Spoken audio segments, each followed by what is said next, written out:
Մենք տարեկան ստեղծում էինք 40-ից մինչև 50-55 հազար աշխատատեղ։ Եվ այն ժամանակ մամուլին ինչ էինք տալիս։ Բացի նրան, որ ասում ենք այսքան աշխատատեղ է ստեղծվել, հասցեներով գրում ենք որտեղ, որ հիմնարկում ինչքան, որ հիմնարկում քանի աշխատատեղ։ Դուք կարող եք արխիվում ենթադրում եմ, որ գրադարաններում կլինեն ժամանակ սոցցանցեր չկային, նվազագույնը եղել է 35,000 2000 թվից սկսած։ Հասցեներով խնդրում էի, ասում էի, եթե բան գտնեք, որ sense ինֆորմացիան ճիշտ չի, ինձ ասեք։ Այսպես էր։ Եվ երբ նախագահ եմ դառել, գործազրկությունը Հայաստանում եղել է 20%-ից ավել։ Հիմա ձեր մտածելով ինչքան էր եղել Հայաստանում գործազրկությունը, օրինակ 2007 թվականի վերջին։ Չգիտեք։ Ինչ? 7%, 7.1 7.1 գործազրկություն։ Հիմա գործազրկությունը 14% է։ Հիմա ասում են, պարզվում է այս տարվա ընթացքում ինչ որ մեթոդաբանություն են փոխում թվերի հետ խաղալու համար։ Տարին սկսել ենք, անցած տարի սկսել, թե անցած տարի սկսել են 14%-ը, իբրև տարվա վերջ դարարա 12.5, թե 12.7։ Լավ, թվերի հետ խաղալը ու բան կրկեսում չենք։ Ասեն ժանգլորի պես է, որ բան է, բուբլիկները բանը որ sense բան են անում։ 14% գործազրկություն։ Ես ստացել եմ 20-ից ավել, ես թողել եմ պաշտոնը 7.1% գործազրկությամբ։ Հանքերը, հանքը շալակում տանում են, հանքը սեփականաշնորհել ենք բանը Քաջարանի։ Ամենից լավ գերմանական ընկերություններից մեկին։ Եվ այն ժամանակ դա լավագույն գործարքներից մեկն է։ Եվ սենց ասեմ, ես այն ժամանակ մի քիչ չեմ վստահել, սենց տեղում մի քիչ չինովնիկական բանը կար Հայաստանում։ Առաջի սեփականաշնորհումները մենք արել ենք հետևյալ կերպ, վարձել ենք մի խոշոր ընկերություն ամերիկյան Merrill Lynch ընկերությունը։ Այդ ափսոս տարիները անցել չի, դուք էլ ջահել եք։ Եվ այդ ընկերությունն է ամբողջ այդ սեփականաշնորհման process-ը տարել։ 10 ընկերություն ենք վերցրել եւ տեղից սկսել են մարդիկ հասկանալ, թե ինչ արժեք ունի այդ ակտիվները։ Դուք վերցրեք սեփականաշնորհման գները, ինչ որ եղել է Երևանում, մինչև 2008 թիվ եւ 2008 թվականից հետո։ Սարուձոր։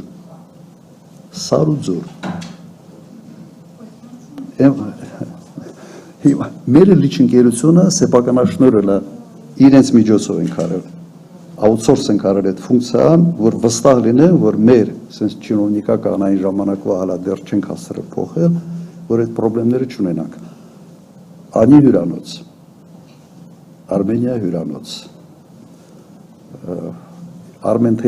Արմենթելը արդեն հունական էր։ Ուղղակի մենք ունեինք նաև մի բաժնեմաս եւ այդ բաժնեմասն ենք ուղղակի վաճառել։ Հիմա մյուսների անունները արդեն չեմ հիշում, բայց տվել ենք մի ցուցակ եւ իրենց մասնակցությամբ այդ ցուցակից փորձել ենք արդյունավետ սեփականաշնորհում ունենալ։ Նաև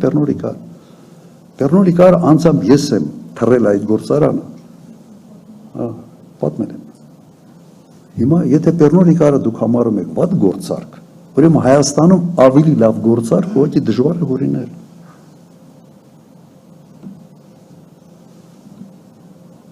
Եթե պիտի մենք չսեփականաշնորհենք, որովհետև բարմենը ուզում է շաբաթը մի անգամ թրաշվի, այդ փնթի տեսքով չի լինի, այդ բարնեստոյկա է հետևը, հիմա ինչ ասեմ։ Համամիտ չեմ ձեր գնահատականի հետ։ Ես մի պրոբլեմ էլ ունեմ, նայեք, ես ասեմ, ինչ է նաև փոխվել միգուցե մի քիչ իմ աշխատավոճում։ Նախագահ ժամանակ ասում էի, լավ, մի բանը մի անգամ ասել եմ, հերիք է։ Նույնիսկ իմ մամուլի ծառայությունը նախագահային ժամանակ նեղում էր։ Ասում էր հերիք է, ինչ եք մի անգամ ասել ենք, հիմա ով հասկացել է, ով չի հասկացել Աստված իր հետ, հիմա ինչ ուզում է, այս ձև էր։ Հիմա հասկանում եմ, որ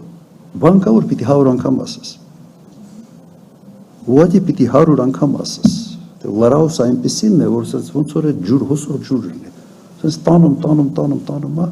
պիտի 100 անգամ ասես, որ մնա։ Հիմա ես այդ լավը չէի ասում, ինձ թիրախավորելով ինչ ասես ին վրա չէին ասում, բայց 100 անգամ էին ասում, ավելի լավ էին հասկանում այդ ոլորտի ազդեցությունը, եւ լիքը բաներ էին վրա կախվել, որի հետ կապ չունեմ ընդհանրապես։ Իմիջիալուց ագարակի գործարանը միջև իմ նախագահության վերջ աշխատել է։ Սեփականատերերի փոփոխությունը արդեն իմ հետ մի կապեք։ Քաջարալի գործարանը եղել է գերմանական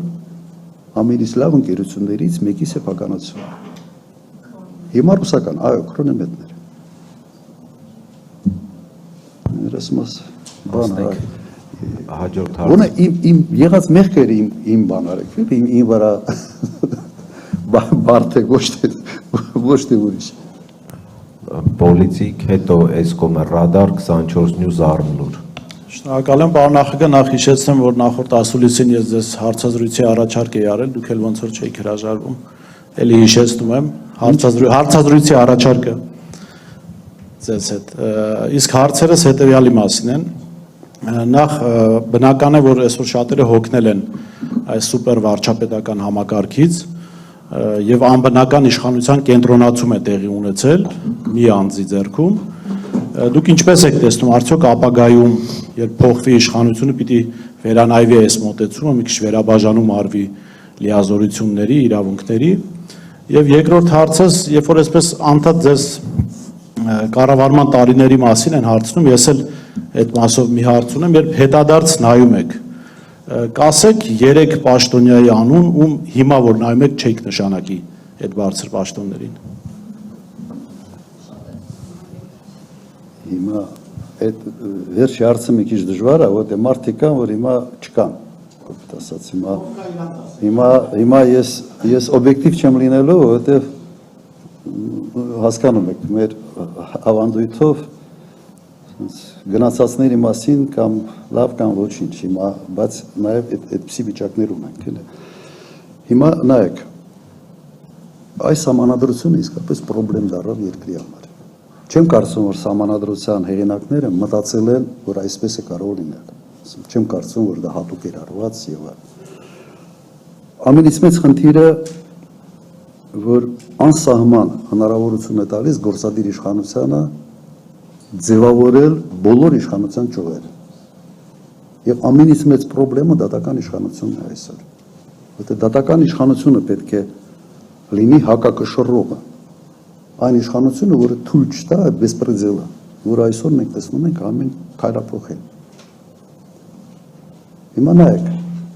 ձևավորվել է մոնո իշխանություն։ Մեկ կուսակցություն խորհրդարանում ունի մեծամասնություն։ Բոլորը ընդունում ենք նաև իրենք են ասել ինքնահռչակ ուսապարկեր են։ Ես չեմ դա ասել։ Մեջբերում է։ Հիմա պարզ է, որ բոլոր քվեարկությունները որոշում է մեկ մարդ, վարչապետը։ Թե ոնց քվեարկեն ում համար։ Եթե այդպես չլիներ, Արմեն Դանիելյանը չէր կարող ընտրվել դատավոր Արմեն Դանիելյանը Վճռաբեկ դատարանի դատավոր։ Ուղղակի անհնար կլիներ։ Հիմա ինչ է կատարվում։ Սահմանական դատարան, սա գալիս են խորհրդարանով են անցնում։ ԲԴԽ գալիս են խորհրդարանով են անցնում։ Վճռաբեկ դատարան գալիս խորհրդարանով են անցնում։ Խորհրդարանը իրենց օգտին քվեարկում է ԿՊ-ի որոշումը քվեարկության կայացնում է վարչապետը։ Սա նորմալ չի։ Սա նորմալ չի, սա հնարավոր չի, սա ով նստի այդ աթոռին, եթե խղճի կորուստ ունենա, ուրեմն մի քանի տարվա ընթացքում բերելով է մոնո իշխանություն եւ խորհրդարանում եւ դատական համակարգում։ Ով էլ լինի, ասեմ, եթե զուտ կորցնի իր խիղճը, էլի։ Հիմա քանի որ Նիկոլ Փաշինյանը խիղճ չի ունեցել ընդհանրապես, ինքը ստացել է մի շատ պարատ հող եւ հնարավորություն այդ մոնո իշխանությունը բոլոր ճյուղերում ձևավորելու։ Հիմա ինչ է կարելի անել։ Ես այո, այստեղ ունեմ շատ կոնկրետ առաջարկ։ Իհարկե պետք է սահմանադրական բարեփոխումներ։ Հիմա կարելի է անցնել կիսանախագահականի, բայց սա կարող է կտրուկ քայլ է եւ քաղաքական դաշտում կարող է շատերը սա չընդունեն, որովհետև ասենց կիսանախագահականը ենթադրում է որոշակի ազնվորվածություն նախագահի, իսկ սա ասենց ոչ բոլորն են սա ընդունում, հատկապես ոչ բոլոր կուսակցությունները։ Հիմա նայեք, կարող է լինել խորհրդարանական երկիր, բայց նախագահ ընտրվի ժողովրդի կողմից, ոչ թե խորհրդարանում։ Սա այն մոդելն է, որը եվրոպական, արևելյան Եվրոպայի երկրների մեծամասնությունը այդպես են աշխատում։ Լեհաստան, Չեխիա, Սլովակիա, համարյա Բուլղարիա, Ռումինիա եւ բոլորը այդպես են, բացի երկու երկրից թե երեք երկրից։ Եվ դատական իշխանության ձևավորման մի կոմպոնենտ մտնի նախագահ, որը ունի եւս առաջնային մանդատ։ Տարբերակ 1, տարբերակ 2, փոխել քվեարկության ձևը։ Ես օրինակ առաջարկեի եւ ինչ կկիրառեի, օրինակ ԲՏԽ-ի անդամը ընտրվում է խորհրդարանի կողմից հետևյալ մոդելով, ոչ թե պարզ մեծամասնությամբ, այլ այդ պարզ մեծամասնությունը պետք է ներառի բոլոր ֆրակցիաների առնվազն կեսից ավելը, քվեարկեն ԲՏԽ-ի անդամի համար։ Հասկացաք։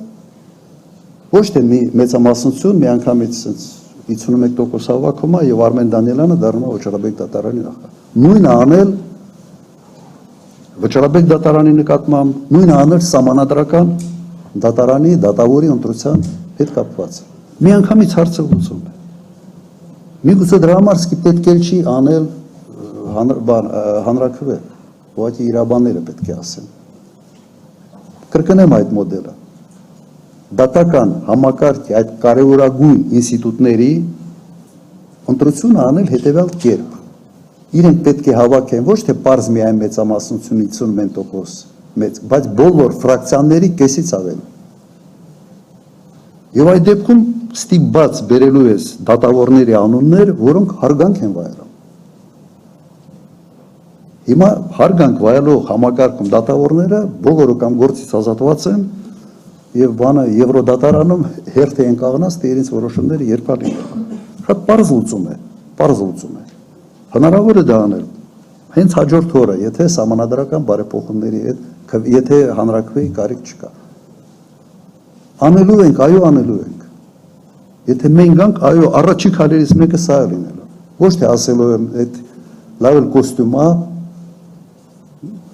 այդ կոստյումն էլ ես չեմ հագնելու, օրինակ, եթե քաղաքական ուժը հաղթի այս ընտրությունները։ Այն հիմա հրապարակային եմ ասում, որտեղ սա ձև չի, որ մեկ մարդը ինչ ուզի անի։ Այս սահմանադրությունը բռնապետ կերտելու սահմանադրություն է։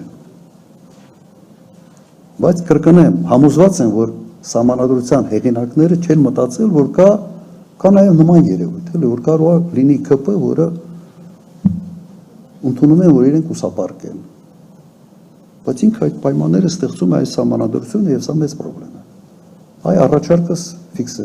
ֆիքսենք եւ նաեւ կփորձեմ դա մեր նախընտրական ծրագրում արձանագրել։ Շատ կոնկրետ։